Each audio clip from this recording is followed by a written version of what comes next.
In a world where we question whether or not humanity is even worth saving, the same world in which we are so afraid of each other we refuse to help strangers out of fear of retribution, we turn the same eye on ourselves and see the loneliness bloom in paranoia and a feeling of complete helplessness. Narrowing this down to one country would be as ridiculous as claiming that only African trees need carbon. This learned behavior, I feel, is getting in the way of our potential, and I know that is certainly the case with my own destiny of choice. As I grew older, in high school especially, I was taught the fashionable thing to do was to hate, a sentiment that has carried into our current century. I see internet stars yelling about how awful a movie, game, or song is, and signing autographs on the 30th floor of one convention or another. They're cool because they hate, and we love their disdain. I'm not saying they should stop. I'm not even supplying an excuse because I love their hate as much as the rest of the internet. The point is, more than a trend, this has started to turn into a property of the human element. When I hear a commercial, I immediately assume they want money, even if the message isn't selling any specific product. My passion goes into overdrive, and I feel contempt and offense on how stupid TV thinks I am.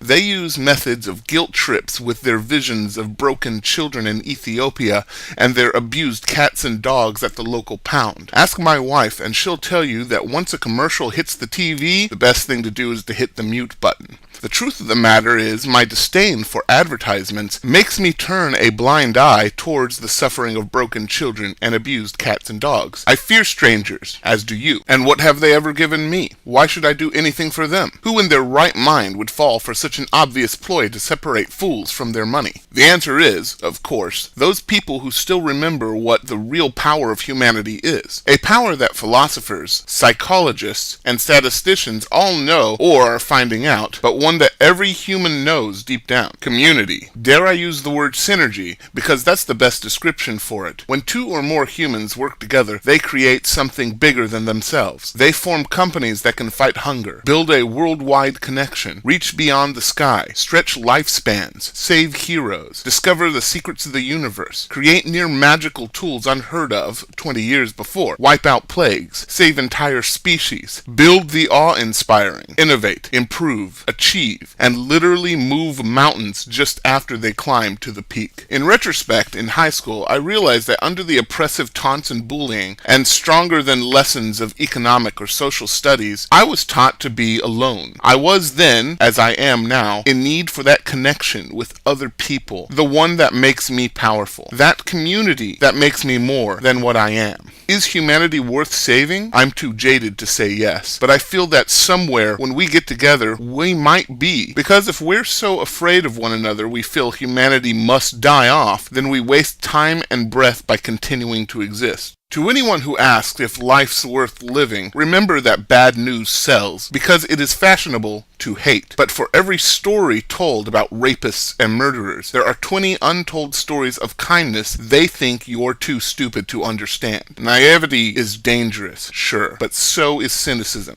It makes us alone. I'm Grimwit from natchevil.com, and I made that website to connect with humanity. Thanks for listening.